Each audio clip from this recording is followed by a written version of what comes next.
My phone buzzed against my thigh as I dragged my carry-on through the JFK arrivals terminal, the notification lighting up with another text from my landlord. Same threat, different wording. 3 days to pay rent, or he would change the locks and pile my belongings on the curb like the garbage he clearly thought I was. I deleted the message without responding, shoving the phone back into my jacket pocket with more force than necessary. What was I supposed to tell him? That the interview in Boston had been a spectacular waste of my last $200? That the editor had smiled with practiced sympathy while explaining my pitch on municipal corruption was too local, too niche, not sexy enough for their audience. 29 years old with a journalism degree gathering dust, and a resume full of freelance work that barely covered utilities. This was supposed to be different. I was supposed to be different. The baggage carousel groaned to life with a mechanical shriek that made my teeth ache, spitting out suitcases in chaotic rotation, like some kind of capitalist roulette wheel. I stood among the mass of exhausted travelers, all of us wearing the same expression of resigned impatience, watching an endless parade of black bags circle past. Mine was supposed to be distinctive, one of those cheap knockoffs with a broken wheel that pulled hard to the left, a souvenir from better financial times. But when I spotted what looked like mine, the wheel rolled smooth and straight. Didn't matter. Black suitcase, same dimensions, close enough. My brain was too fried to care about minor discrepancies. I grabbed the handle and headed for the rideshare pickup zone, weaving through clusters of families and business travelers who all seemed to know exactly where they were going. The Uber driver was a middle-aged man who didn't speak beyond a grunt of acknowledgement when I confirmed my address, which suited me perfectly. I leaned my head against the cold window and watched Queens blur into Brooklyn. A 45-minute journey of stop-and-go traffic, construction zones that seemed to multiply like weeds, and potholes deep enough to swallow a small child. By the time we pulled up outside my building, a 6-story walk-up in a neighborhood the real estate listings optimistically called emerging, my neck had cramped into a knot of tension. The rest of us who actually lived here called it broke, or transitional, if we were feeling charitable. The suitcase thumped against each step as I climbed to the 4th floor, the sound echoing in the stairwell that perpetually smelled like someone else's dinner, an industrial cleaner that never quite masked the underlying decay. My apartment greeted me with the aroma of Thai takeout I had forgotten to throw away 3 days ago, mixing with the faint mustiness that came with buildings older than my parents. I dropped my bag by the door, kicked off my shoes, and collapsed onto the couch that had come with the place, complete with the previous tenant's cigarette burns still dotting the armrest like some kind of trashy constellation. I should have unpacked immediately. Should have showered off the recycled airplane air and train station grime. Should have opened my laptop and started pitching another story to another editor who would politely reject it. Instead, I hauled the suitcase onto my coffee table, the one I had found on the street corner with a sign that said free, and unzipped it with hands that felt like they belonged to someone else. Wrong clothes stared back at me. Designer labels I couldn't pronounce, folded with military precision I would never achieve even if someone held a gun to my head. A laptop that probably cost more than 3 months of my rent. A leather toiletry bag containing cologne that smelled expensive even through the sealed bottles. Everything was men's items. Expensive men's items. Definitely not mine. My heart kicked hard against my ribs, that sinking feeling of oh no spreading through my chest like spilled ink. This was someone else's life, carefully packed and organized. Someone with money and taste and the kind of attention to detail that spoke of control. I sat there for a long moment, staring at the contents, my tired brain struggling to process. Then I noticed the leather portfolio tucked into the side pocket, partially hidden beneath a stack of pressed dress shirts. I pulled it free, and documents spilled across my scratched coffee table like an accusation. Some in English, others in what looked like Italian. Official seals pressed into thick paper, signatures that swooped with authority, columns of numbers that looked like wire transfers. The kind with too many zeros to be anything innocent. My journalist instincts fired before common sense could grab the reins and yank me back. This was information. This was a story. This was exactly the kind of thing I had been searching for. Evidence of something bigger than myself. Bigger than my failing career and overdue rent. I grabbed my phone and started photographing everything. Page after page, I captured it all. Account numbers that looked like they belonged in offshore havens. Names I didn't recognize, but my instincts screamed were important. A senator's official letterhead with handwritten notes in the margins. Dates, locations, transactions that formed patterns I couldn't quite decode yet but knew meant something significant. This was something. I didn't know what yet. But this was absolutely something big. Something worth investigating. Something that could save my career if I played it right. I was reaching for another stack of papers, my fingers trembling slightly with adrenaline and possibility, when I felt it. A faint vibration coming from somewhere inside the suitcase lining, subtle but insistent, like a heartbeat that didn't belong. I pressed my palm flat against the fabric and traced the sensation to its source, finding a hard, rectangular lump sewn carefully into the interior panel. My fingers found the edge of the stitching, and I ripped it open without thinking. Fabric tearing with a sound that seemed too loud in my quiet apartment. A small black device tumbled into my palm, no bigger than a matchbox, blinking with a tiny red light that pulsed like a warning I should have heeded hours ago. GPS tracker. Military grade by the look of it. Active and transmitting. The air left my lungs in a rush that left me dizzy. Someone knew exactly where their suitcase was. Someone was tracking it in real time. Someone knew it was here, in my fourth-floor apartment in Brooklyn, with me hovering over it like an idiot who had just photographed what was probably extremely classified and dangerous information. I stood so fast my chair tipped backward and crashed to the floor. My phone shook in my hand as I pulled up the airport's customer service line, fingers fumbling over the screen.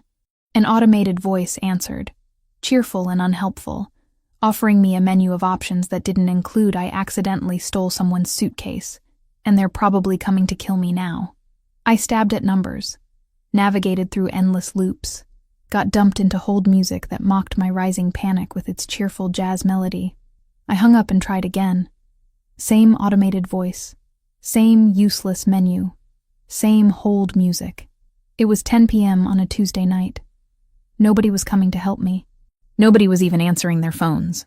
I moved to the window and pulled back the thin curtain, the fabric rough under my fingers. The streetlight below cast everything in harsh orange, illuminating 3 black SUVs parked in perfect formation along the curb. Tinted windows that reflected nothing back. Engines running. Exhaust visible in the cool October air. As I watched, frozen in place like prey that knows it's been spotted, men in dark suits emerged from the vehicles. 1, 2, 5, 10, 15. They kept coming, unfolding from the SUVs like some kind of nightmare made flesh.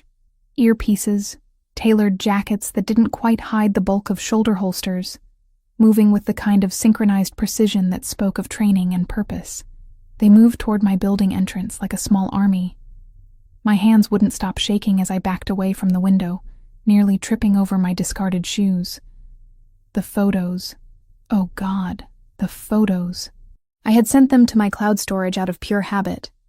The same automatic backup I did with every piece of research, every interview, every scrap of information I collected. If they were coming for the suitcase, they were definitely coming for me too.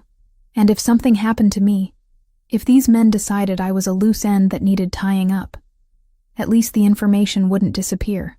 At least someone might find it eventually. Heavy footsteps echoed in the stairwell, muffled but unmistakable.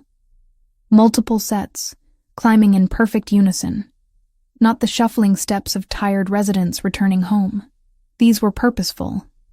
Inevitable. I looked at my apartment door, with its standard builder-grade lock and flimsy chain that wouldn't stop a determined teenager, let alone what sounded like a tactical team. Nothing I owned would slow down whoever was coming. I wasn't built for this. I wrote about corruption from the safety of coffee shops. I didn't confront it in my own living room. The footsteps grew louder, closer. 3rd floor, then 4th floor. My floor. I grabbed my phone and shoved it deep in my pocket, my only connection to the outside world and the evidence that might be my only bargaining chip. I pressed myself against the wall beside the door like I had seen people do in movies, as if that would somehow help, as if I had any chance against armed men who tracked their luggage with technology that probably cost more than my entire existence.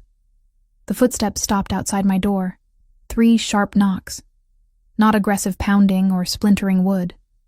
almost polite, controlled. Somehow that was infinitely worse than raw violence would have been.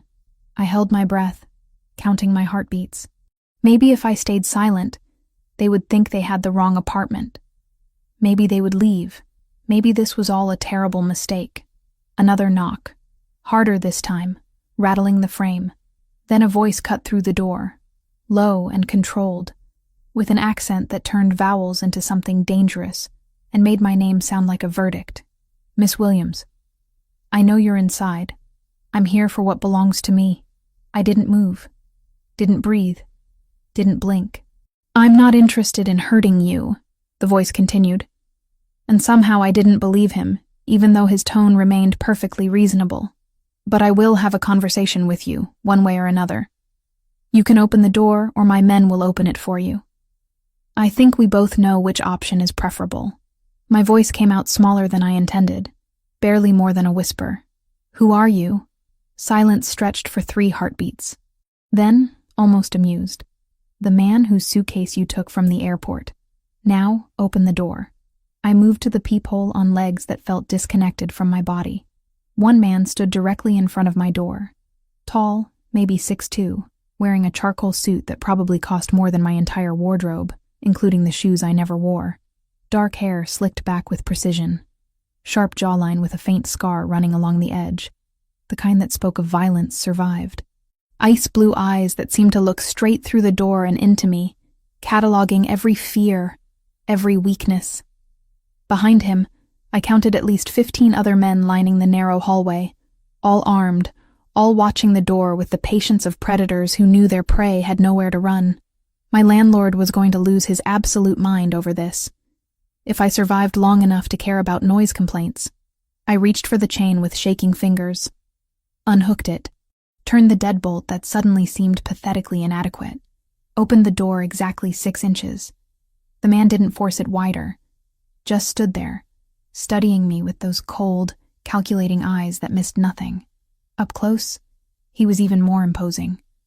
Broad shoulders, the kind of build that came from discipline and purpose, not vanity or gym selfies. He smelled like expensive cologne and something darker underneath. Gunpowder, maybe. Or just danger made manifest. Claire Williams? He asked, though the tone made it clear it wasn't really a question. He already knew. He knew everything. I nodded, not trusting my voice. My name is Vittorio Rossi. He paused, letting the name settle between us like a weight. You have something of mine, and we need to discuss exactly what you're going to do about that. Vittorio Rossi didn't wait for an invitation. He stepped into my apartment with the confidence of someone who owned every room he entered, his presence immediately making the space feel smaller, cheaper, more exposed. His men remained in the hallway, a wall of suits and weapons and silent judgment, but somehow having just him inside felt more dangerous than all of them combined. His ice blue eyes swept across my apartment in one efficient scan, taking in the secondhand furniture, the stack of unpaid bills on the counter, the Thai takeout container I hadn't thrown away. Nothing in his expression changed, but I felt the assessment anyway. Noted, catalogued, dismissed as irrelevant. Then his gaze landed on the open suitcase spread across my coffee table, documents still scattered like evidence at a crime scene. I can explain, I started, hating how my voice shook. I'm sure you can. He moved toward the table with measured steps, each footfall deliberate. The question is whether your explanation matters. I watched him gather the documents with careful hands, his movements precise and controlled. He didn't rush, didn't show anger or panic, just collected his property like a man who always got what he wanted, one way or another. When he finished, he turned to face me fully, and the weight of his attention made my breath catch. The suitcase was identical to mine, I said quickly. I didn't realize until I got home and opened it. I was going to call the airport, but it was late, and I couldn't get through to anyone, and then you showed up and you photographed my documents. It wasn't a question. His eyes had found my phone on the counter, the screen still lit up with my cloud storage app. Before you realized the mistake, before you saw the tracker, you saw information, and your first instinct was to document it. My stomach dropped. He knew. Of course he knew. Men like him always knew. I'm a journalist, I said, as if that explained everything, as if it excused anything. It's instinct. I see something that looks like a story and You investigate. He took a step closer, closing the distance between us. You ask questions. You dig into things that don't concern you. Things that are dangerous for people who ask too many questions. I backed up until my spine hit the wall. I'll delete them. The photos. All of them. You can watch me do it right now. I could. He tilted his head slightly, studying me like I was a problem he was trying to solve. But you've already uploaded them to cloud storage, which means deleting them from your phone accomplishes nothing. You could have copies on your laptop, backup drives, email drafts. You could have already sent them to colleagues or editors or police. I didn't, I said quickly. I swear I didn't send them to anyone. It was just automatic backup. I do it with all my research. I wasn't thinking. That much is clear. He moved past me to my window, looking down at the street below where his SUVs waited like patient predators. You weren't thinking about who might own a suitcase containing sensitive documents. You weren't thinking about what kind of man travels with GPS tracking sewn into his luggage. You saw an opportunity, and you took it. Consequences be damned. The accuracy of his assessment stung more than any insult could have. So what happens now? You kill me? Make me disappear? My voice cracked on the last word. I'm nobody. I'm a freelance journalist who can barely pay rent. Nobody's going to care if That's where you're wrong. He turned from the window to face me again. You're a journalist. Which means if you disappear, especially after being seen at an airport where security cameras captured you taking my suitcase, there will be questions, investigations, the kind of attention I don't need and don't want. Hope flickered in my chest, small and desperate. So, you're not going to kill me. I didn't say that. His expression remained neutral, unreadable.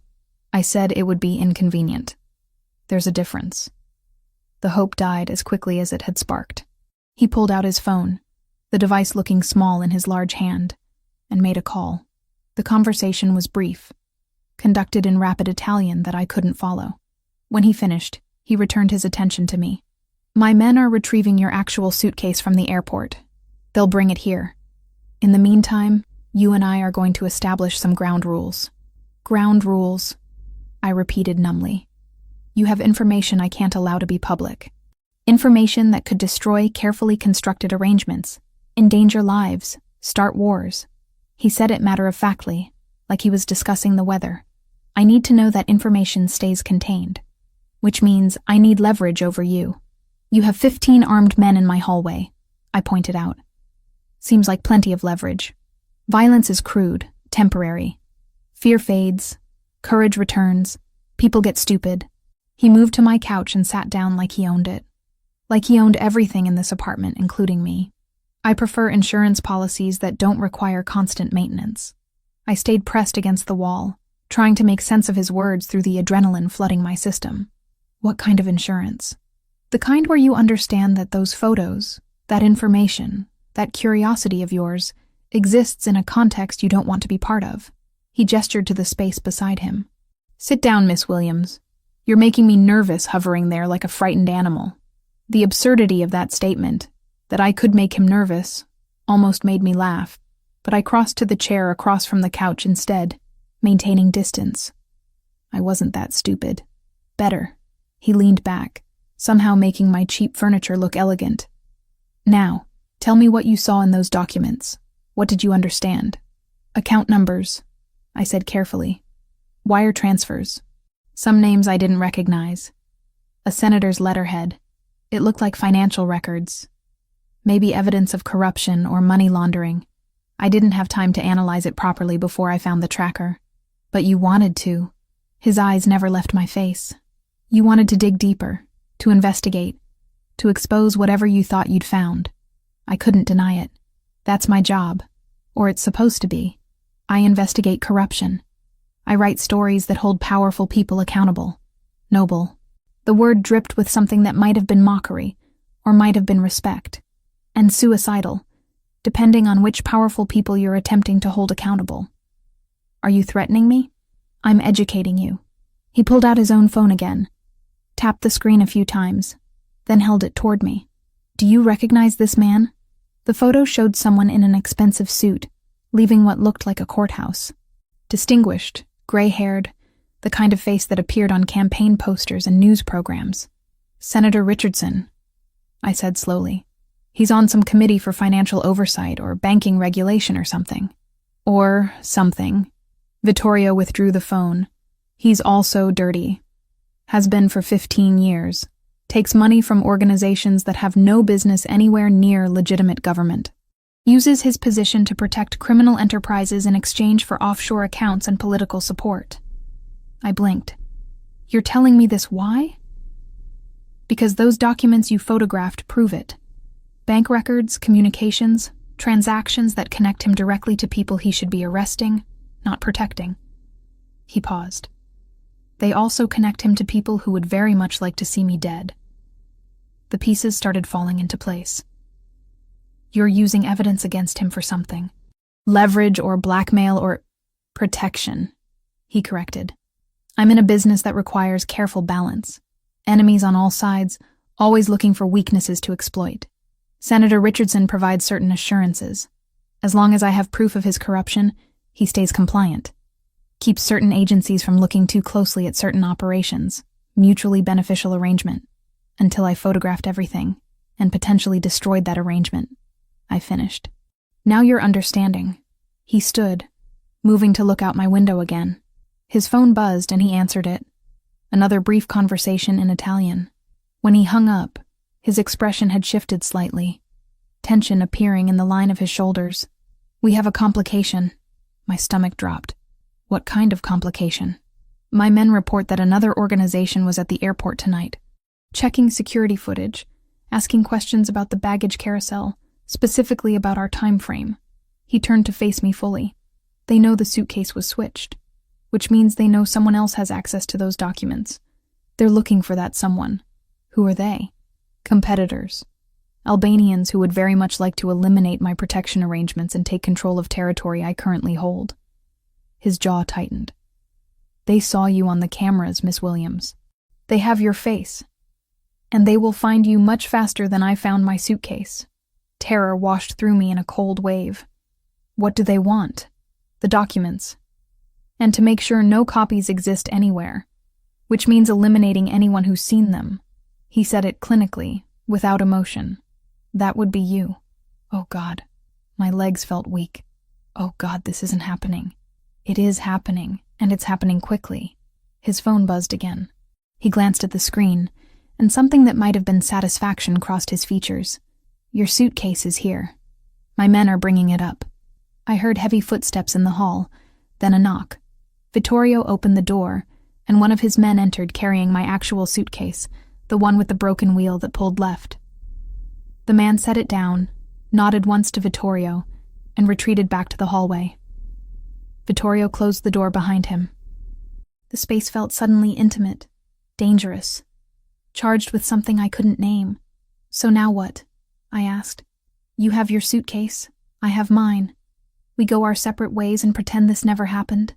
Except the Albanians are already hunting you," he said quietly. "They've connected you to me and to information they desperately want. Separating our paths doesn't eliminate that problem. It just means you face it alone. The implication hung in the air between us, heavy and inescapable. You're saying I need protection. I'm saying you're a target now, whether you want to be or not. The only question is whether you face what's coming with someone who can actually keep you alive, or whether you hide in this apartment and hope they don't find you." He moved closer, his presence overwhelming my senses. We both know how that hope would work out. I looked at him, at the cold calculation in his eyes that warred with something else, something almost like concern, and realized I was out of options. Had been since the moment I opened that suitcase. If I agree to protection, what does that cost me? Your cooperation, your silence, your word that those documents never see the light of day. He held out his hand, palm up, waiting.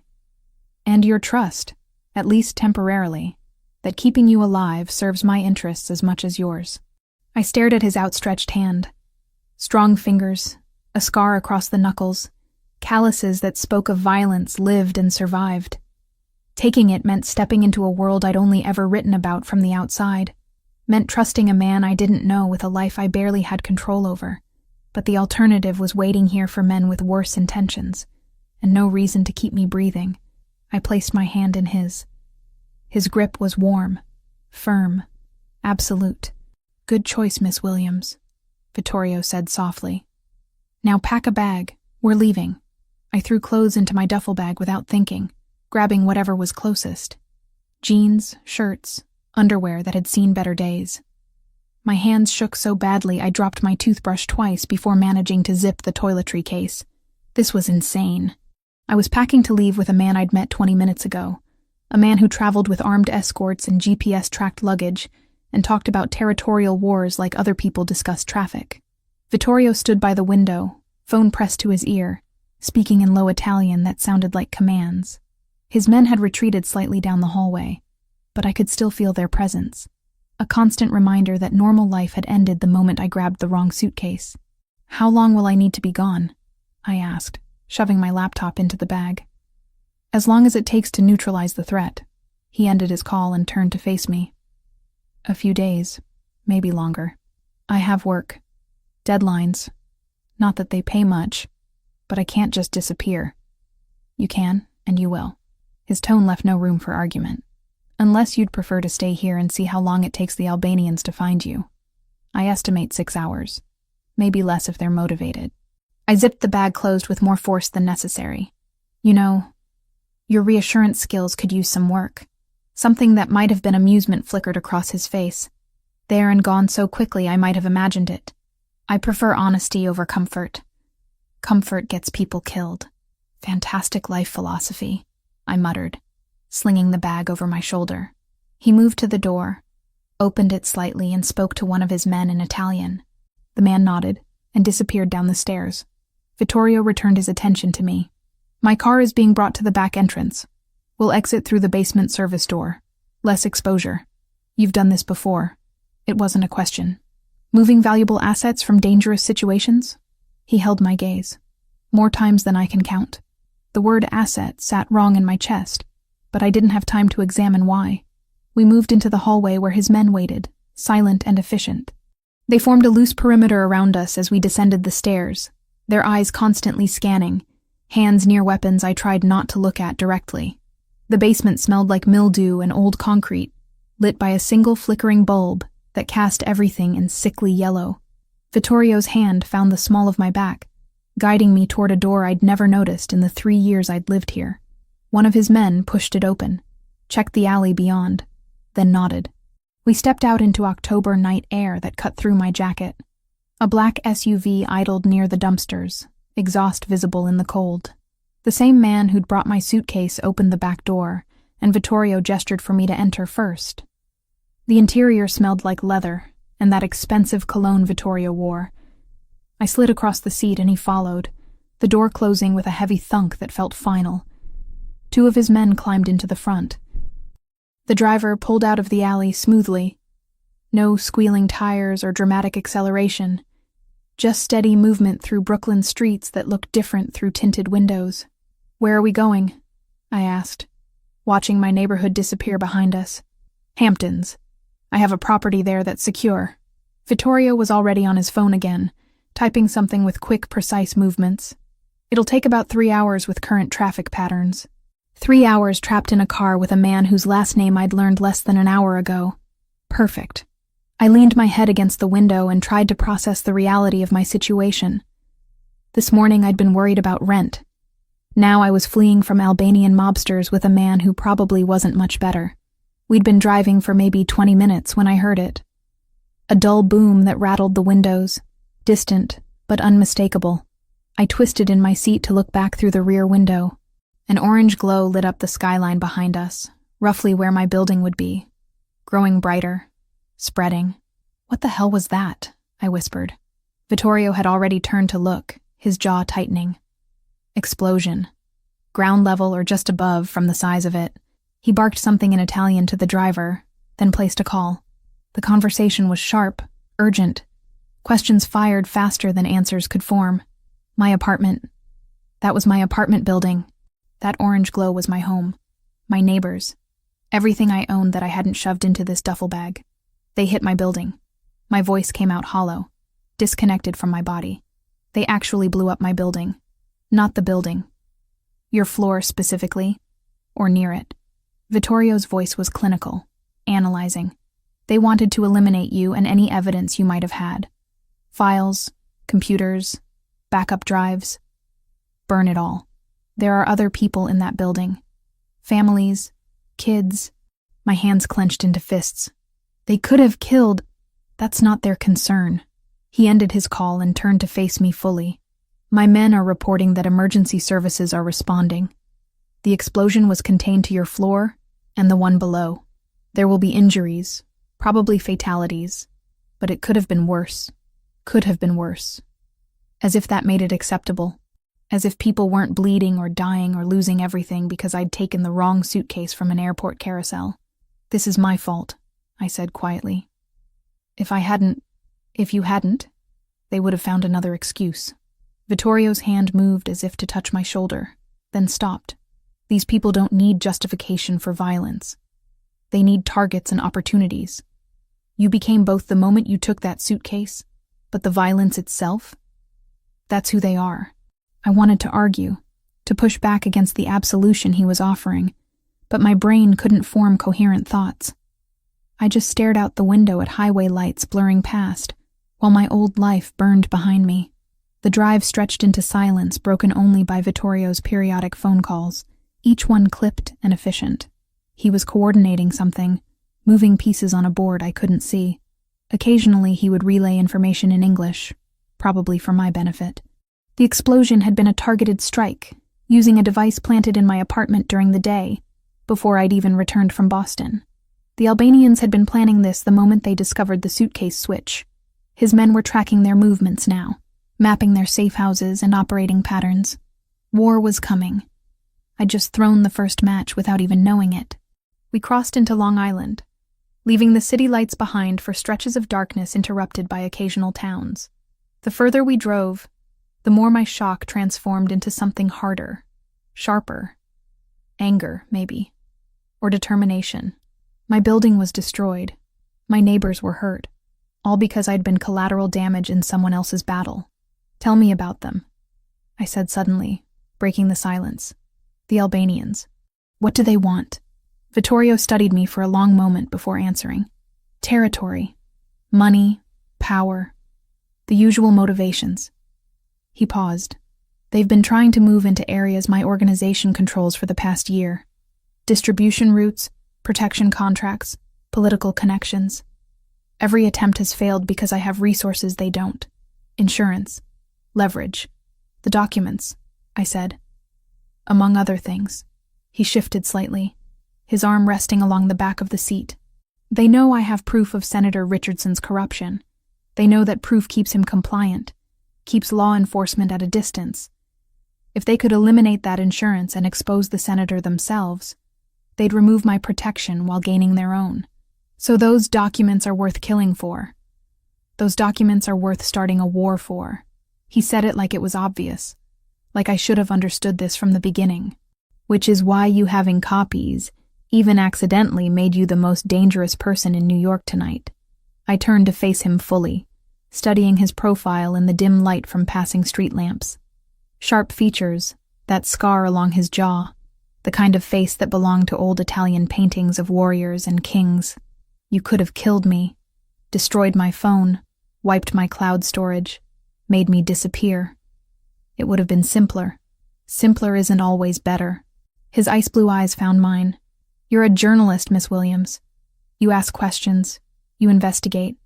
You expose truth. Those are dangerous skills in my world. But they're also valuable, especially when pointed in the right direction. You want me to investigate something. Understanding clicked into place. That's why you're keeping me alive. Not out of mercy or because it's inconvenient to kill me. You think I'm useful. I think, he said slowly, choosing words carefully, that you stumbled into a situation much larger than a simple suitcase mix-up. And I think that situation might require exactly the kind of skills you possess. He leaned forward slightly. But first, we need to keep you breathing long enough to use them. The SUV turned off the main highway onto smaller roads, then through gates that opened automatically at our approach. A long driveway stretched ahead, lined with trees that looked ancient in the headlights. Then the house appeared. Calling it a house was like calling the ocean a puddle. 3 stories of stone and glass, lit from within, perched on what looked like private beachfront. "This is your idea of secure?" I asked, staring at the mansion. 12-foot walls surrounding the entire property. Armed guards rotating in 8-hour shifts. Surveillance covering every approach. Safe room in the basement with independent power and communications. He rattled off security measures like someone else might list amenities. Also, it's registered under a shell corporation that takes 6 weeks to trace back to me. "Yes, Miss Williams, this is secure." The SUV stopped in front of massive doors that looked like they belonged on a cathedral. More men in suits emerged from the shadows, speaking rapidly to Vittorio in Italian. He responded while climbing out, then turned back to offer me his hand. I ignored it and climbed out myself, clutching my duffel bag like it was the last piece of my old life. Which, given the explosion, it might actually be. The interior of the house matched the exterior's grandeur. Marble floors, artwork that looked original and priceless, furniture that probably cost more than I'd earned in my entire career. Everything was elegant, expensive, designed to impress and intimidate in equal measure. A woman appeared from one of the hallways, older, dressed simply but with the bearing of someone used to authority.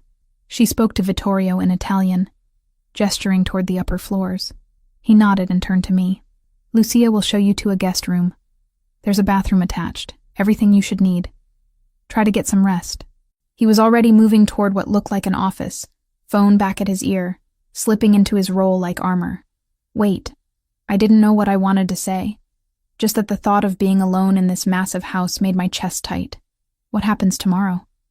He paused in the doorway, backlit by office lights. "Tomorrow we figure out how to keep you alive, and how to use what you know to end this before more people die." His eyes met mine across the distance. "Tomorrow, Miss Williams, we go to war." Then he was gone, and Lucia was leading me up a curved staircase to a bedroom that could have fit my entire apartment twice over. She said something in Italian I didn't understand, smiled kindly, and left me alone. I dropped my bag on a bed that looked too perfect to actually sleep in, and walked to the window. Below, I could see guards patrolling the grounds, dark figures moving through carefully maintained gardens. Beyond them, the ocean stretched black and endless under a moonless sky. Somewhere out there, men were hunting me. My home was destroyed. My life as I knew it had ended in the time it took to grab the wrong suitcase, and the only thing standing between me and death was a man whose last name meant nothing to me this morning, but now felt like the only solid thing in a world gone insane. I pressed my forehead against the cold glass and tried not to think about the orange glow I'd seen in my rearview mirror. Tried not to count the ways this could still go wrong. Failed on both counts. Morning arrived through unfamiliar windows, sunlight cutting across a bed too large and too comfortable to belong to my reality. For 3 blessed seconds I forgot where I was, forgot why my chest felt tight and my thoughts scattered. Then memory crashed back, and I was sitting upright, heart hammering, reaching for a phone that showed 6 missed calls from numbers I didn't recognize, and a news alert about an explosion in Brooklyn that had injured 14 people and killed 2. 2 people dead because I'd taken the wrong suitcase. I showered in a bathroom larger than my destroyed bedroom, using products that probably cost more than my grocery budget, trying to scrub away the guilt that clung to my skin like smoke. It didn't work. The woman in the mirror looked like me, but felt like someone else. Someone who'd crossed a line she couldn't uncross. Lucia found me wandering the hallway 20 minutes later, still damp-haired and disoriented. She smiled kindly and gestured for me to follow, leading me through corridors that felt designed to confuse, past rooms I glimpsed but couldn't catalog, until we reached a dining room with windows overlooking the ocean. Vittorio sat at the far end of a table that could seat 20, laptop open, phone pressed to his ear, speaking rapid Italian that sounded like he was issuing orders rather than having a conversation. He glanced up when I entered, held up one finger in a wait gesture, and continued talking. Lucia set a plate in front of me, eggs and toast and fruit arranged with care I didn't deserve, then disappeared as silently as she'd arrived.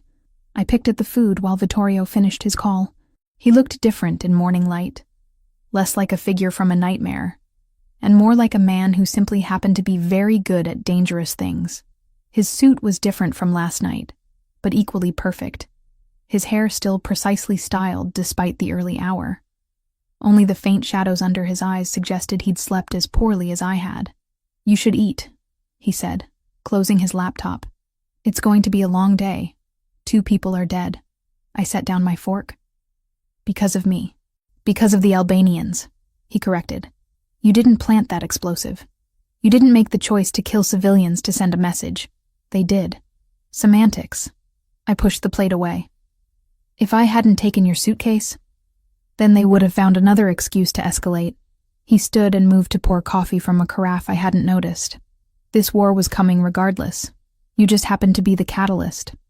Wrong place, wrong time, wrong suitcase."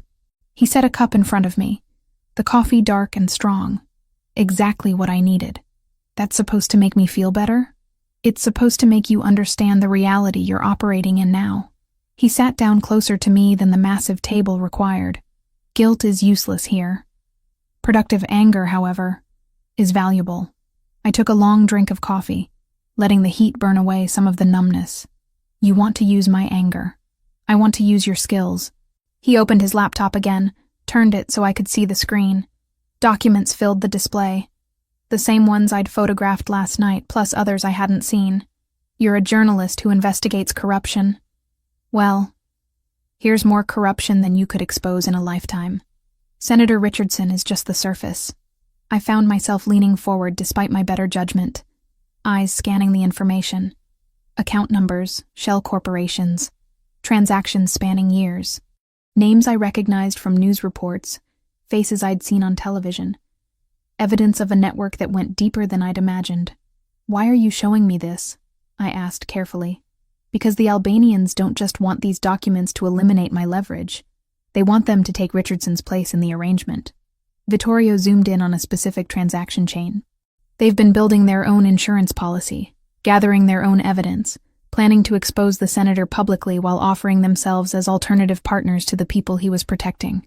So they destroy your protection while gaining their own." I followed the logic. "That's actually smart.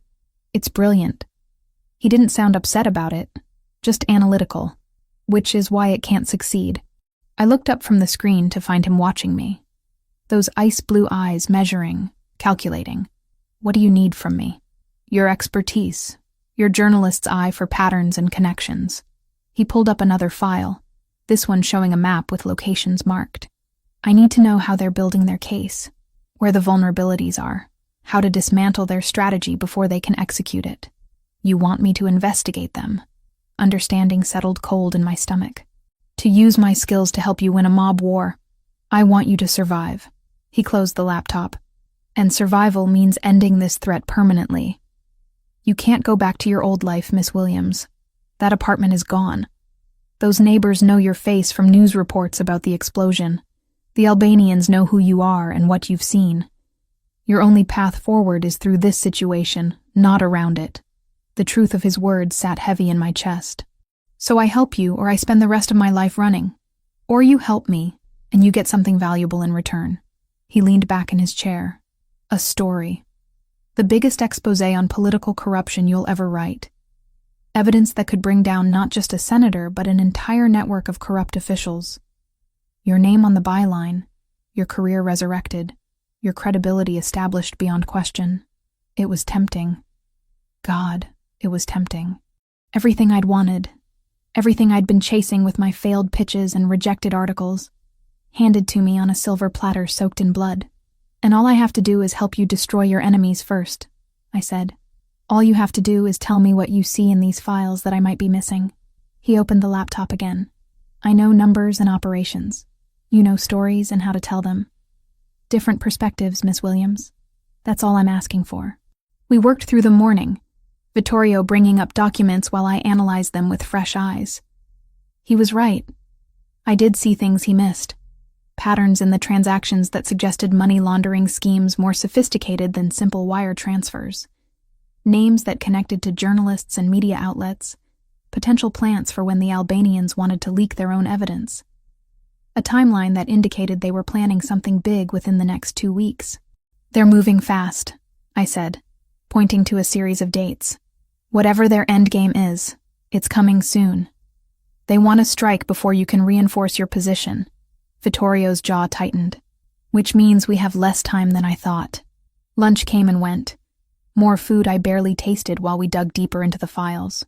Vittorio made calls in Italian, occasionally putting me on speaker to share something I'd discovered, his men responding with information that painted a clearer picture of the Albanian operation. They were larger than I'd realized, better funded, with connections that stretched into legitimate business and government. "How do you fight something this big?" I asked during a rare pause. "The same way you expose corruption in journalism." He was reviewing notes on a legal pad, his handwriting precise and controlled. "Find the weak points. Apply pressure. Watch everything collapse from the inside. Except your version involves actual violence, not just ruined careers. Sometimes." He didn't look up from his notes. "Violence is a tool, not the goal. The goal is stability. Territory secured, operations protected, wars ended before they spread. That's a very corporate way to describe organized crime," I observed. "That's because it is corporate." He set down his pen and met my gaze. Different products, different methods, same fundamental structure. Supply and demand, risk management, competitive strategy. I run a business, Miss Williams. It just happens to operate outside legal boundaries. And people die in your business. People die in every business. His expression didn't change. Arms manufacturers, pharmaceutical companies, banks that foreclose on families. Death is everywhere. I'm just more honest about my role in it. I wanted to argue, to push back against the moral equivalence, but I'd spent enough time investigating corporate corruption to know he wasn't entirely wrong. The legal world had plenty of blood on its hands, just better public relations. We were deep into analyzing a shell corporation's transaction history, when Vittorio's phone rang with a tone I hadn't heard before, urgent and sharp. He answered in Italian, his whole body going tense. The conversation was brief, clipped, ending with what sounded like a command. He stood abruptly. "We have a situation. The Albanians know about this property. They're planning something for tonight." Ice flooded my veins. "How do they know?" "Money, probably. Someone on my security team, or someone with access to property records." He was already moving toward the door. "It doesn't matter how. What matters is that we're reinforcing the perimeter and preparing for potential assault." "Assault." I followed him into the hallway. "As in they're going to attack this house?" "They're going to try." He stopped and turned to face me fully. "Which is why you're going to stay in the secure room downstairs until this is resolved. Lucia will take you there now." "Wait." I grabbed his arm without thinking, felt the solid muscle beneath expensive fabric. "What are you going to do?" "My job." He looked down at my hand on his arm, then back to my face. "Protect what's mine and eliminate threats. Standard procedure, Miss Williams." "Claire," I said suddenly, "if I'm staying in your house, hiding in your secure room while people try to kill us both, you should probably call me Claire." Something shifted in his expression, the cold calculation warming fractionally. "Claire." He said my name like he was testing it, seeing how it fit. "Stay in the secure room until I come for you personally. Don't open the door for anyone else, even if they say I sent them." "Understood?" I nodded, not trusting my voice. He reached up and covered my hand with his, the contact brief but deliberate. "I've kept more important things safe with worse odds. You'll be fine." Then Lucia was there, urgency in her movements as she guided me toward the stairs. I looked back once to see Vittorio already on his phone, commanding in Italian while men in suits materialized from rooms I hadn't known existed, all of them armed, all of them moving with purpose. The secure room was exactly what he'd described: reinforced walls, independent power, monitors showing every angle of the property. Lucia showed me the supplies, the communications equipment, the panic button that would summon immediate response.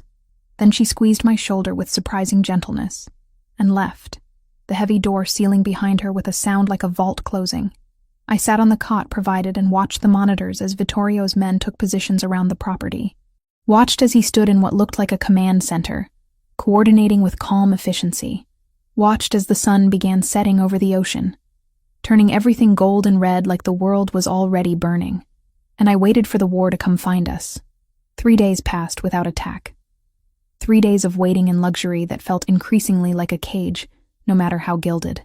The Albanian assault never materialized, or if it did, Vittorio's security intercepted it before it reached the property. He wouldn't tell me which. Just appeared each evening to inform me the threat remained active, that I needed to stay inside, that patience was required. Patience. As if I had any choice. I spent the time doing what I did best, digging through the files he'd given me access to, building timelines and connections, writing analysis that looked like journalism, but served his war. The work kept my hands busy, and my mind focused on something other than the 2 dead neighbors whose names I'd learned from news reports. Sarah Chen, 63, retired teacher. Marcus Wright, 37, bartender with a 6-year-old daughter. Their blood was on my hands whether Vittorio's logic absolved me or not. On the 4th evening, I found him in his study, rather than him finding me. The door was open, warm light spilling into the hallway, and through it I could see him at his desk. Jacket discarded, sleeves rolled to his elbows, reading something on his laptop with the kind of focus that made the rest of the world disappear. I knocked on the doorframe. "Do you ever sleep?" He looked up, surprise flickering across his features before control reasserted itself. "Occasionally. Do you?" "Not well." I stepped into the study, drawn by curiosity and something else I didn't want to name. "I've been going through the Albanian financial records. I think I found something." Interest sharpened his gaze. "Show me." I moved around his desk, pulled up the file on his laptop, pointing to the transactions I'd flagged. "Here. These patterns don't match their other operations. The amounts are too specific, too regular. It's not drug money or protection payments." "What is it?" He leaned closer to study the screen, close enough that I could smell his cologne mixed with coffee and exhaustion. "Payroll, I think, for something consistent and ongoing." I traced the dates. Every 2 weeks like clockwork. Started 6 months ago and hasn't stopped. That's not how criminal enterprises usually operate. Too predictable. Unless they're paying for something legitimate that requires consistent funding. His eyes tracked the numbers with frightening speed. "How many recipients?" "At least 30 that I can confirm. Probably more if I had access to their full network." I pulled up another file. "And look at this. Several of these accounts belong to people with government positions.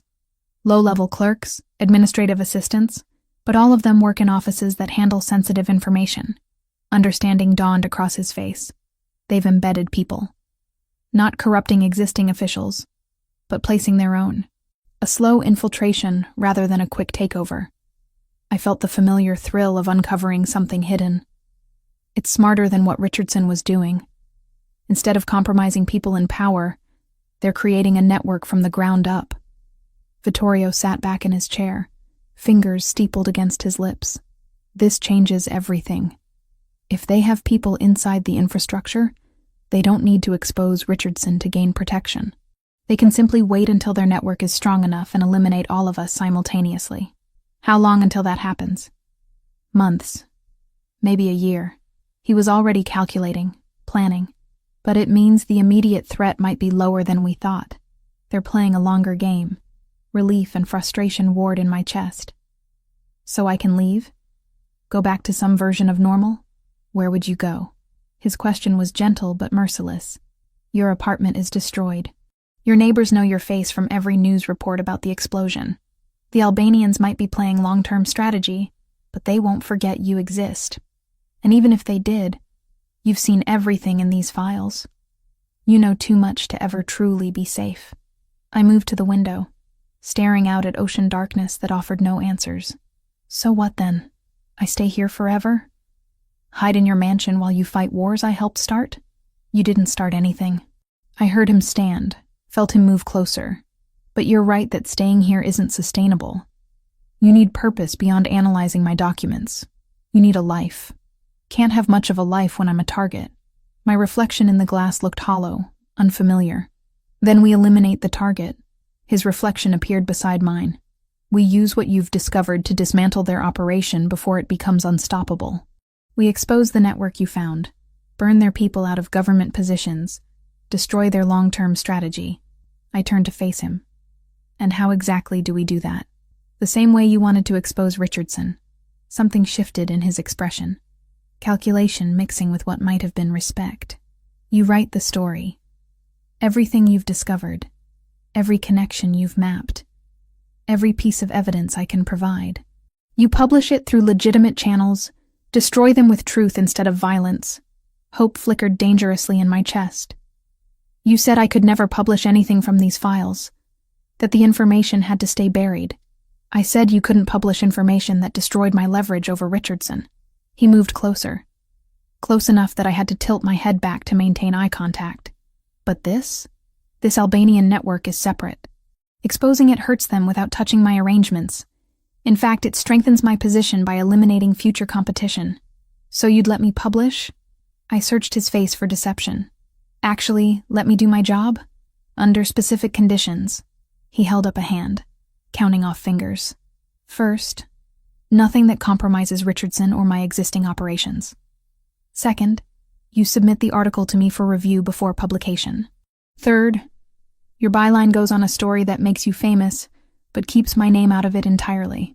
Control the narrative. I said slowly. Make sure I expose exactly what serves your interests. Make sure we both get what we need. He lowered his hand.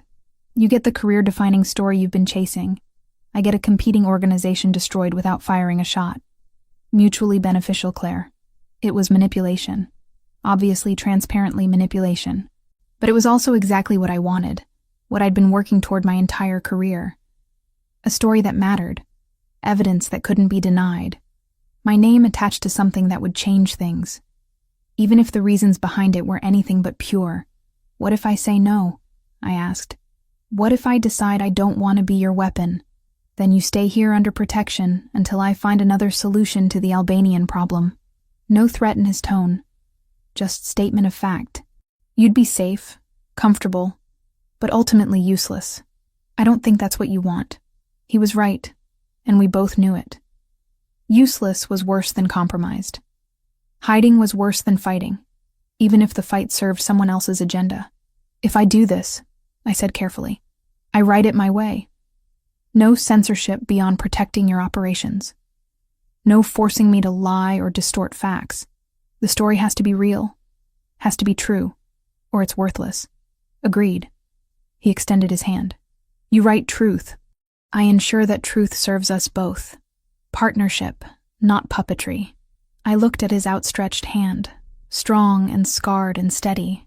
Shaking it meant committing to something that went beyond simple survival, meant becoming an active participant in his world rather than an accidental victim of it, meant choosing him, in whatever complicated way that choice manifested. I took his hand. His grip was warm, firm, absolute. Partnership, I echoed. Good. He didn't release my hand immediately. Now comes the difficult part. Convincing editors to publish a story sourced from anonymous intelligence without revealing where that intelligence came from. I can do that. Professional confidence steadied my voice. I've built credibility over years. Editors trust my research even when I can't reveal sources. Then we start tomorrow. He finally released my hand, the absence of contact somehow louder than its presence. Tonight you should rest. Actually rest, not lie awake analyzing files until dawn. I could say the same to you. I gestured at his desk, the organized chaos of documents and empty coffee cups. You look like you haven't slept properly in days. I haven't. He moved back to his desk, already reaching for his laptop like the brief moment of connection had never happened. But sleep is negotiable when wars hang in the balance. So is perspective. I don't know what made me brave enough to step closer again. You told me guilt is useless. Doesn't exhaustion fall into the same category? He paused, fingers hovering over keys. Are you actually concerned about my sleep schedule? Or is this strategic questioning? Can't it be both? I moved to lean against his desk, forcing him to acknowledge my presence. You need me sharp and functional for this partnership to work, which means you need to be equally sharp and functional. Basic logic, Vittorio. His name felt strange in my mouth. intimate in a way his surname hadn't been. From his expression, he noticed. Basic logic. He repeated slowly, "And here I thought you were developing actual concern for my well-being. Maybe I am."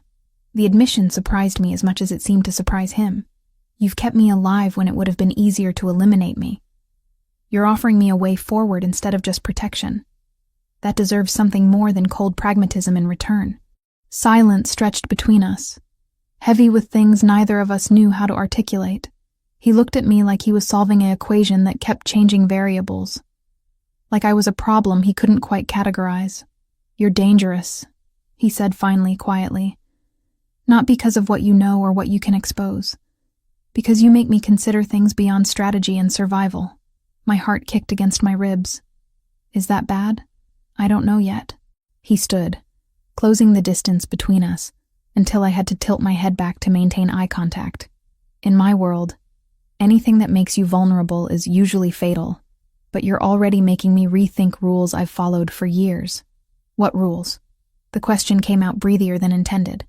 One's about keeping assets at emotional distance, about not confusing protection with possession. His hand lifted as if to touch my face, then stopped halfway. About not wanting things I can't afford to want. "And what do you want?" I barely recognized my own voice. His ice blue eyes darkened. "Right now? To kiss you. To forget about Albanian networks and political corruption and war strategies long enough to taste your mouth and feel something real." The air between us crackled with tension I'd been ignoring for days. "So why don't you?" "Because once I start, I won't want to stop." His control was slipping, visible in the tension of his jaw, the tightness of his shoulders. "And you deserve better than being another thing I take because I can. Maybe I want to be taken."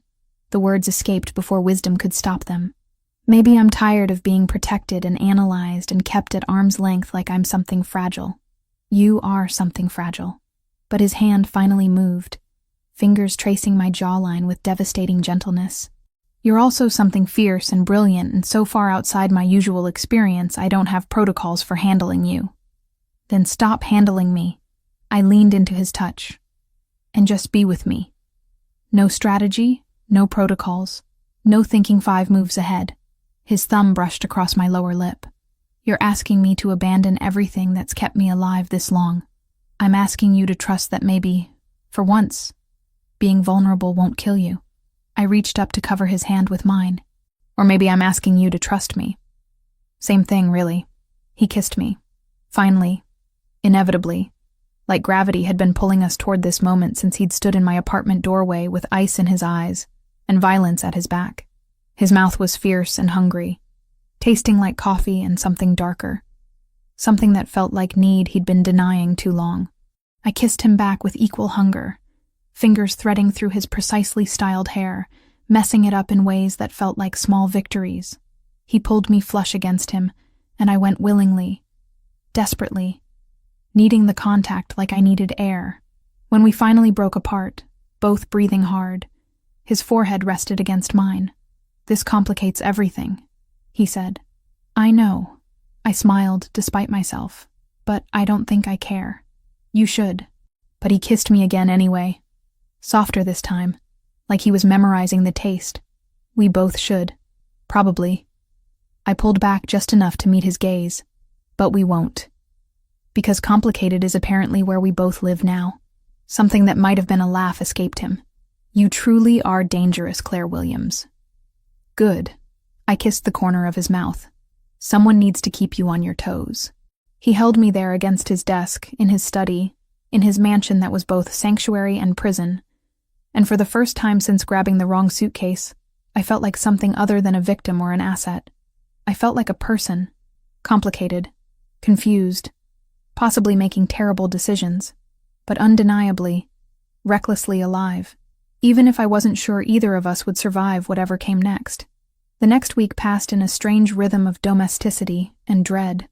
Mornings working on the expose, afternoons with Vittorio reviewing strategy, evenings that blurred into something I didn't have words for.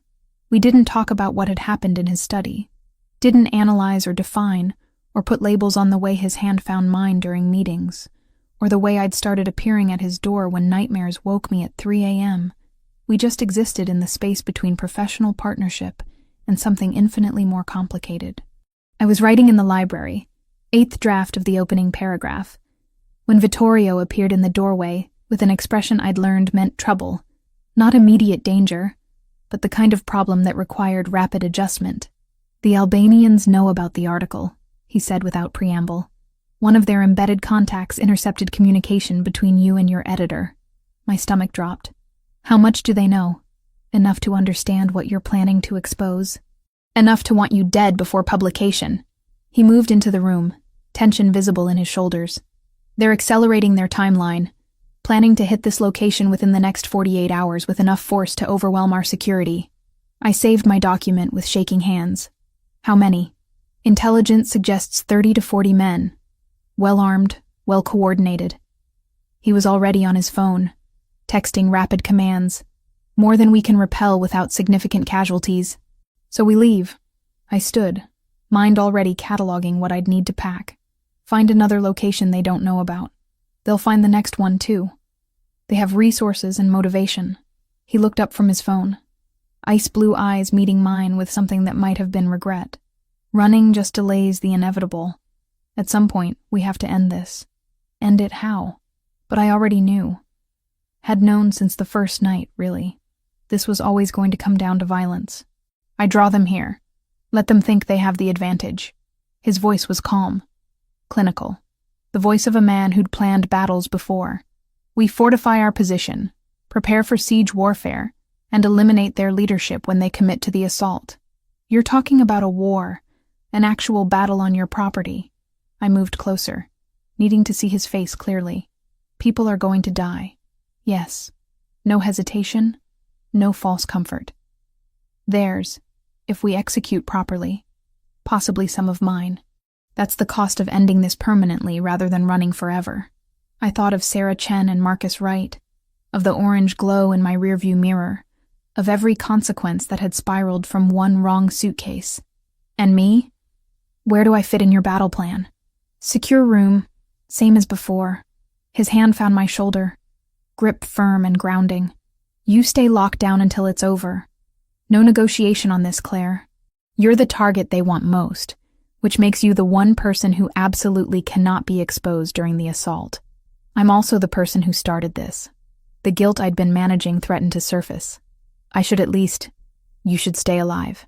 His other hand came up to frame my face, forcing me to meet his gaze. "That's your job in this. Survive. Let me handle the rest. I don't like being helpless. You're not helpless. You're protected." He kissed my forehead, brief and fierce. "There's a difference." That was how I ended up back in the secure room 12 hours later, watching darkness fall through security monitors while Vittorio's men transformed the mansion into a fortress. Barricades appeared at entry points, weapons were distributed with frightening efficiency, and Vittorio himself moved through it all like a conductor orchestrating a symphony of potential violence. I tried to focus on my laptop, on the article that had triggered this escalation, but my eyes kept drifting to the monitors. To Vittorio coordinating with his lieutenants, his calm authority somehow more frightening than panic would have been.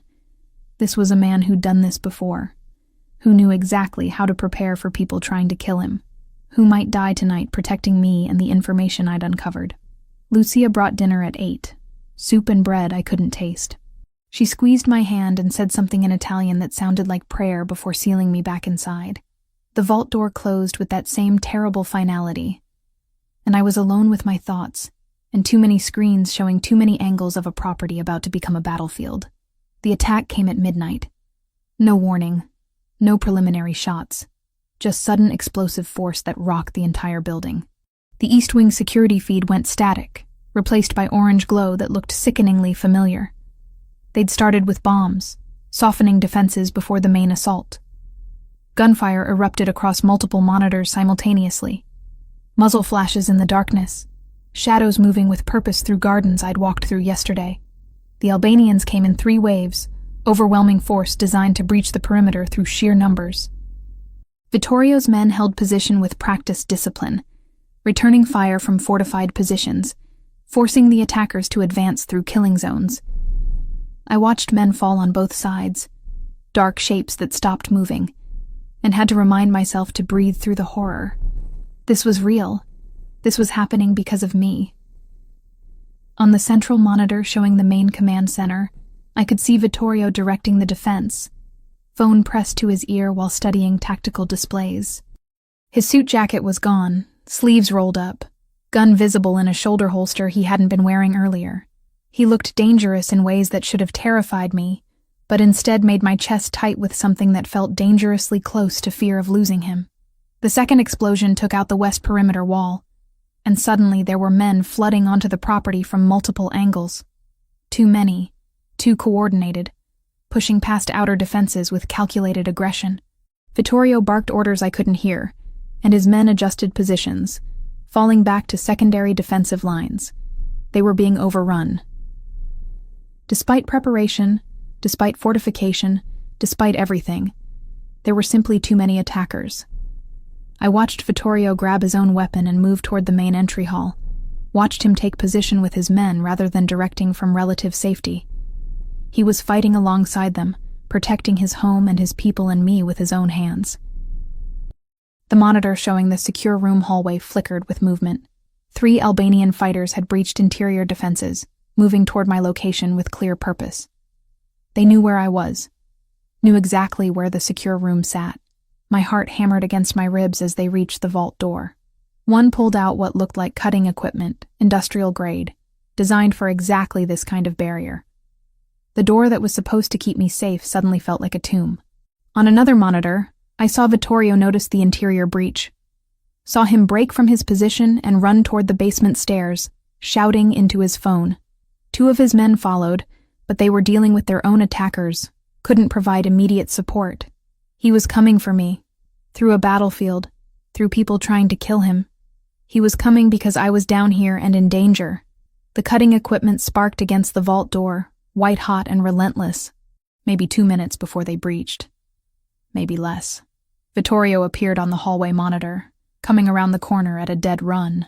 The 3 Albanians heard him, turned, weapons rising.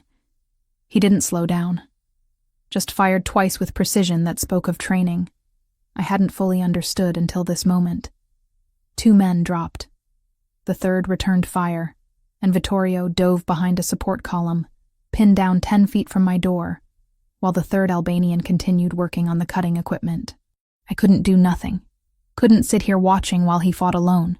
The secure room had a weapons locker, emergency provisions for exactly this scenario. My hands shook as I opened it, finding a handgun I barely knew how to use, and a fire extinguisher that might work as a weapon if I was desperate enough, which I absolutely was. The vault door shuddered as cutting equipment made progress, a thin line of light appearing along the seal. 30 seconds. Maybe less. On the monitor, Vittorio was exchanging fire with the 3rd Albanian, neither able to advance without exposing themselves. A standoff that would end badly the moment the vault door opened and I became the easier target. I grabbed the fire extinguisher, positioned myself beside the door, and waited. Every second stretched infinite. Every breath felt like it might be my last. The vault door swung open with a mechanical groan. The Albanian stepped through, weapon raised, scanning for me. I swung the fire extinguisher with everything I had, connecting with his shoulder hard enough to throw off his aim. His shot went wide, hitting concrete instead of flesh. Vittorio appeared in the doorway behind him, no hesitation, putting 2 rounds center mass before the man could recover. The Albanian collapsed, and suddenly Vittorio was there, hands on my shoulders, eyes wild with something between fury and terror. "Are you insane?" His voice was raw. "You could have been killed. So could you." I was shaking so hard my teeth rattled. "I saw you on the monitors. You came alone." "I came because you're down here." His grip tightened. "Because leaving you unprotected was unacceptable. So is letting you die protecting me." The words tumbled out unchecked. "Do you understand that? You can't die. I can't watch you die." Something in his expression cracked. "Claire." Gunfire echoed from upstairs, closer now. He tensed, calculating. "We need to move. This position is compromised." He pulled me into the hallway, keeping his body between me and potential threats. Weapon raised and ready. We moved through corridors I barely recognized, past bodies I tried not to look at, toward a back exit I hadn't known existed. Outside, the property was chaos.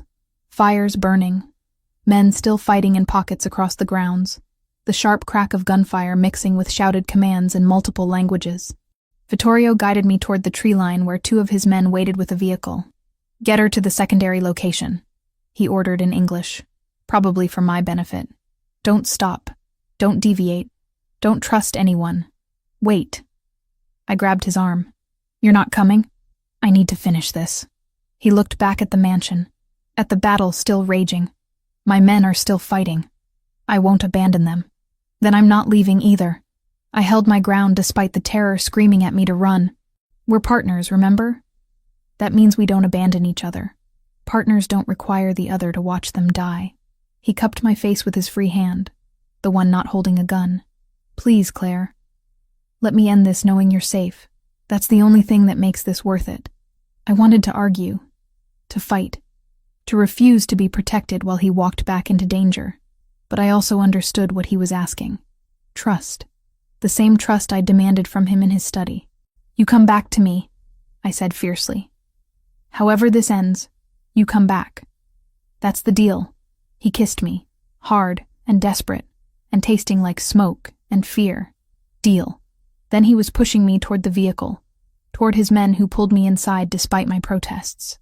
The door closed and we were moving, accelerating away from the mansion while I watched through the rear window as Vittorio ran back toward the burning building, back toward the war, back toward danger I couldn't protect him from. I pressed my hand against the glass and prayed to gods I wasn't sure I believed in that he'd keep his promise. That partnership meant something beyond convenient arrangements and strategic alliances. That he'd survive long enough to discover whether what we'd started was real, or just 2 people finding comfort in the darkest possible circumstances. The mansion disappeared behind trees in distance, orange glow marking its location like a beacon. I closed my eyes and waited for news I wasn't sure I wanted to receive. The secondary location was a penthouse in Manhattan, fortified and anonymous, where I spent 4 hours pacing expensive hardwood while Vittorio's men maintained tactical silence. No updates, no information. Just grim-faced guards who wouldn't meet my eyes and the slowly lightening sky beyond bulletproof windows that told me dawn was coming whether I was ready or not. My phone sat on the kitchen counter, useless. Every number I might call would either not answer or couldn't help. I was trapped in a luxury cage waiting to learn if the man I'd kissed 12 hours ago was alive or bleeding out in the ruins of his mansion. When the door finally opened at 6 a.m., I spun around expecting Vittorio. Instead, one of his lieutenants entered, the one I'd heard him call Sergio. His suit was torn, dried blood on his collar, exhaustion carved into the lines around his eyes. "He's alive," Sergio said before I could ask. "Injured, but alive. Being treated at a private facility. Relief hit so hard my knees buckled. I caught myself against the counter." "How badly injured?" "Gunshot wound to the shoulder, through and through, clean exit. He's had worse." Sergio moved to pour himself coffee with steady hands that had probably killed men hours ago. "He's asking for you." I grabbed my jacket without hesitation. "Take me to him." The private facility was a clinic in a neighborhood I didn't recognize. The kind of place that asked no questions and kept no official records. Sergio led me through hallways that smelled like antiseptic and old money, to a room where Vittorio sat on an examination table, torso bare except for the professional bandaging covering his left shoulder, arguing with a doctor in Italian. He looked up when I entered, and something in his expression shifted, softened. "You're supposed to be at the safe house. You're supposed to be invincible." I crossed to him, needing to confirm with my own hands that he was real and breathing. Guess we're both disappointing expectations. His good arm came around my waist, pulling me close. "The attack is over. We held position long enough for reinforcements. Most of their assault team is dead or captured, including their leadership. And yours?" I touched the edge of his bandage carefully. "How many did you lose?" 3 confirmed dead, 7 wounded, 2 critically." His jaw tightened. "Acceptable losses given the circumstances, but still losses. I thought about 3 families receiving news their loved ones weren't coming home. 3 more deaths in a war that started with a wrong suitcase. I'm sorry. Don't." His grip on my waist tightened. Those men knew the risks. They died protecting what's theirs. There's honor in that. The doctor said something sharp in Italian. Vittorio responded with what sounded like a dismissal. The doctor threw up his hands and left, muttering what I assumed were Italian curses. "You're being a difficult patient," I observed. "He wants me to stay for observation. I have more important things to do." He was already reaching for his shirt with his good arm, wincing at the movement. I helped him, easing fabric over bandages with more gentleness than he probably deserved. Like what? The Albanian leadership is eliminated. Their assault failed. What's left? Consolidation. Making sure their remaining organization understands the new hierarchy. Securing territory before someone else tries to claim it. He stood, steadier than he should be with a bullet wound. "And finishing what you started. The article." Understanding clicked into place. "You still want me to publish?" "More than ever." He pulled out his phone, typed one-handed with practiced ease. "The attack last night gives you a hook. Albanian criminal organization attempts mass violence to prevent exposure of corruption network. It's not just about financial crimes anymore. It's about public safety." I watched him work through pain and exhaustion, planning his next move before the current crisis had fully resolved. "You never stop, do you? Never just pause to process or recover?" "Processing is for when the war is won." He sent whatever message he'd been composing and focused on me fully. "Right now we have a window. Their organization is fractured, their leadership dead, their people scared. If you publish in the next 48 hours, you can expose the embedded network before anyone has time to cover their tracks or consolidate under new command." He was right. Journalistically, strategically, this was the perfect moment. Strike while the enemy was weakest, publish while the story had maximum impact.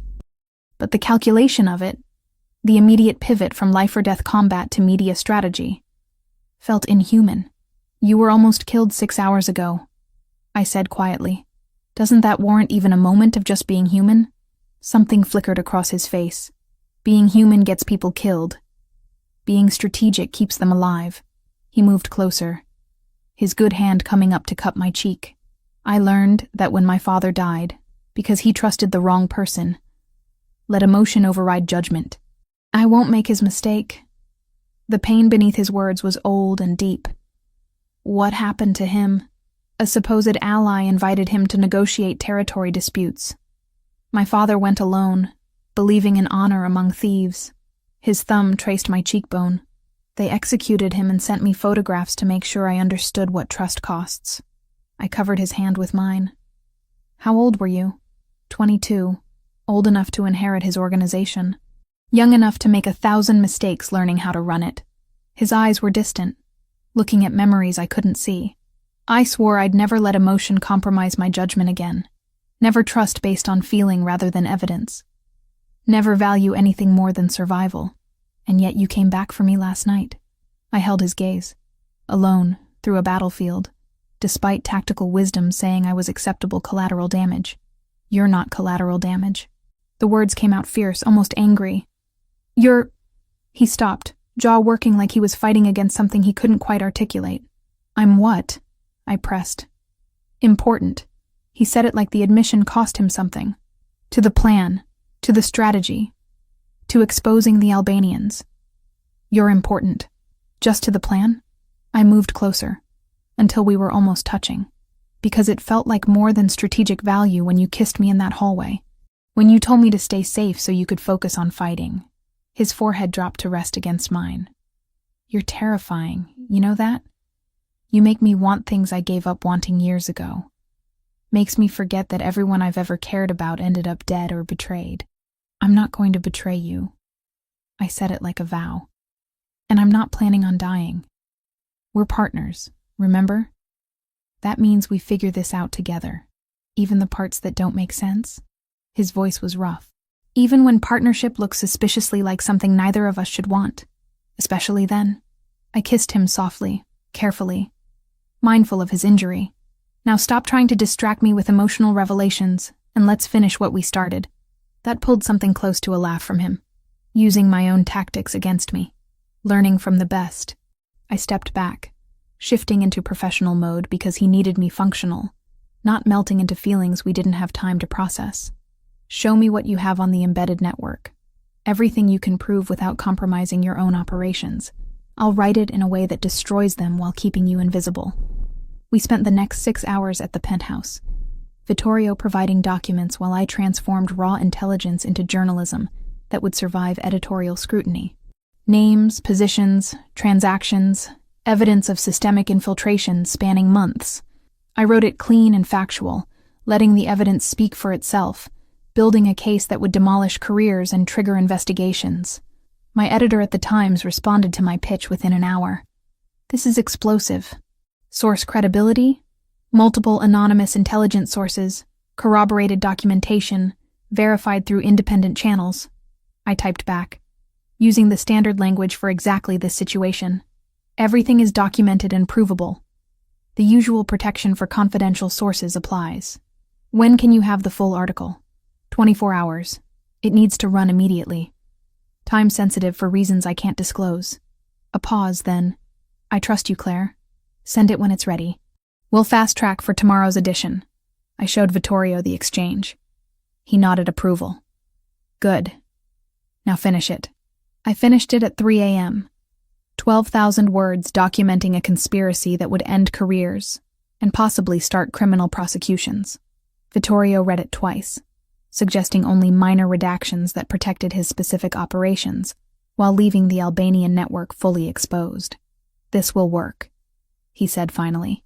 This will destroy what's left of their infrastructure. It'll also make me a target again. I wasn't naive about the consequences. Anyone connected to this network who survives your war will want me dead. They already want you dead. He closed my laptop. At least this way you're a target with a platform. Makes you harder to eliminate quietly. Public figures have protection through visibility. That's your idea of reassurance. It's realistic assessment. He stood, wincing slightly at the movement that pulled his shoulder. You'll have security. My people. Watching from a distance. Making sure no one makes you disappear. But you'll also have your life back. Your career. Your name on stories that matter. That's what you wanted, isn't it? It was. Exactly what I'd wanted before a wrong suitcase turned my world sideways. But something about the way he phrased it, like he was already planning my exit from his life, made my chest tight. And you? I asked. Where do you fit in this future where I'm a public figure with your invisible protection? Where I've always fit. In the shadows. Handling problems before they reach you. He said it like it was obvious. You can't be connected to me publicly, Claire. Association would destroy your credibility and put you in more danger than any protection could mitigate. So, we just what? Pretend this never happened? I gestured between us. Partnership ends the moment my article publishes. Partnership continues differently, but his expression was closed, controlled, from a distance appropriate to both our survival. That's bullshit. Anger flared, hot and sudden. You're doing it again. Calculating strategic value instead of acknowledging that maybe, possibly what's between us matters beyond tactical considerations. What's between us is dangerous, he said quietly.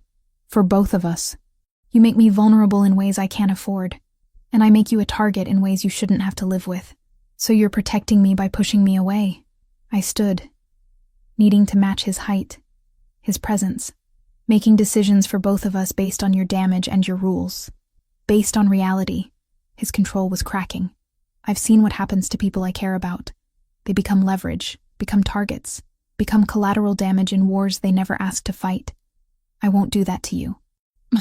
You're not doing anything to me. I'm choosing. I moved closer, forcing him to see me. I'm choosing to finish this fight we started. I'm choosing to use my platform to expose corruption. And I'm choosing you, even though it's complicated and dangerous and probably stupid. Claire? No. I cut him off. You told me partnership means trust. So trust that I know what I'm risking. Trust that I'm strong enough to handle it. Trust that maybe, just maybe, I'm worth the vulnerability. He stared at me like I was the equation he couldn't solve, a problem that refused to follow predictable patterns. Then his good arm came around me, and he was kissing me like the world was ending. like I was the only solid thing in a life built on violence and strategy and careful emotional distance. When we finally broke apart, both breathing hard, he rested his forehead against mine. "You're going to get us both killed." "Probably." I smiled despite everything. "But at least it'll be interesting." He laughed. Actual laughter that sounded rusty from disuse. "You're insane." "I'm yours." The words escaped before caution could stop them. "If you want me." His ice-blue eyes held mine, and for the first time since I'd met him, I saw something besides calculation and control. I saw want, raw and undeniable and terrifying in its honesty. "I want you." He said it like a confession. "More than I've wanted anything in years, which is exactly why this is dangerous." "Then be dangerous with me." I touched the edge of his bandage. "Send the article. End this war. And figure out what we are when the smoke clears." He kissed me again, softer this time, like a promise. "When the smoke clears." I sent the article to my editor at dawn. It published 12 hours later under my byline, front page above the fold. Exactly the career-defining story I'd always wanted. Senator Richardson was arrested within hours. 14 government employees were suspended pending investigation. The Albanian network I'd exposed began crumbling as people scrambled to save themselves. And somewhere in the shadows, Vittorio Rossi consolidated his victory, while keeping his promise to protect the journalist, who'd accidentally stolen his suitcase, and somehow stolen something far more valuable in the process. 6 weeks after publication, I stood in my new office overlooking Central Park, reading congratulations emails from colleagues who'd never returned my pitches before. The Pulitzer nomination had arrived yesterday. 3 major networks wanted me for interview segments. My inbox overflowed with opportunities that would have seemed impossible 2 months ago. I should have felt triumphant. Instead, I felt oddly hollow. The apartment Vittorio had arranged sat empty most nights. Too large, too perfect, too much like a gilded cage I'd chosen but didn't quite inhabit. He visited occasionally, always late, always careful to arrive and leave unseen. We'd fall into each other with desperate hunger, like people stealing moments between wars. But morning always came with the same careful distance. Partnership from appropriate distance, just like he'd promised. I hated it. My phone buzzed with a text from an unknown number. "Dinner tonight. The usual place. 8 o'clock. The usual place was a restaurant with private rooms and owners who knew when to forget faces. I'd been there 4 times in 6 weeks, always with Vittorio, always in shadows that kept us separate from the public life I was building. It felt like an affair, secretive and compartmentalized, except we weren't betraying anyone but ourselves. I arrived at 8 wearing the kind of dress I never used to own.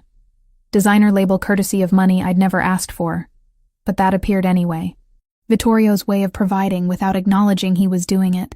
The host recognized me with a discreet nod and led me to a private room where Vittorio already waited.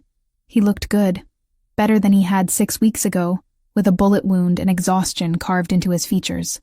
The shoulder had healed cleanly, leaving only a scar he'd probably add to his collection without comment. Tonight he wore a navy suit that made his ice-blue eyes even more striking, and when he stood to greet me, something in my chest twisted painfully. This wasn't sustainable. Couldn't be. "You look beautiful," he said, pulling out my chair. "You look alive." I sat, accepting the wine he poured, which is more than I expected after that battle. "I'm resilient." He settled across from me, close enough to touch but maintaining careful distance. "How are you handling the attention? The nomination must be overwhelming." "It's surreal." I took a drink, buying time to organize thoughts that felt scattered. 3 months ago, I couldn't get editors to return my calls. Now I'm being courted by every major publication in the country. You earned it. The article was exceptional. The article was possible because of you. I held his gaze. Because you trusted me with information that could have destroyed you as easily as it destroyed them. Calculated risk that paid off for both of us. But his expression suggested the calculation had involved variables he hadn't fully accounted for. Your career is established now. You have options, opportunities, the kind of future you wanted. The way he said it made my stomach drop. Why does that sound like a goodbye speech? He set down his glass with careful precision. Because I've been thinking about what's best for you going forward. about how my continued presence in your life limits your opportunities, rather than expanding them. Don't. I cut him off before he could build momentum. Don't make decisions for me based on what you think I need. Someone has to think clearly. His control was perfect, but I'd learned to see beneath it. You're building something important, Claire.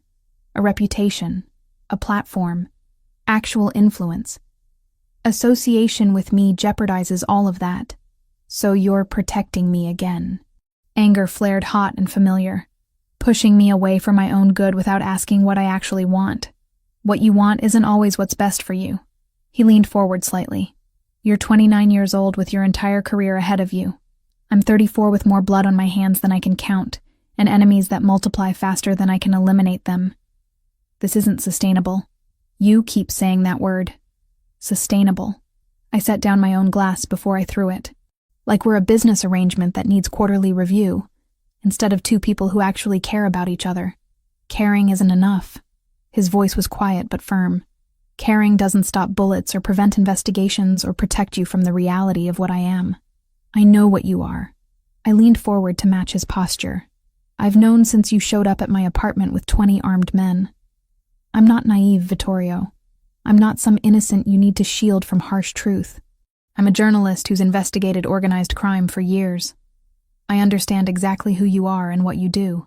Understanding intellectually is different from living with it daily. His jaw tightened. From looking over your shoulder constantly. From wondering if every car following you is surveillance or assassination. From knowing that people you love become leverage against you. Is that what this is about?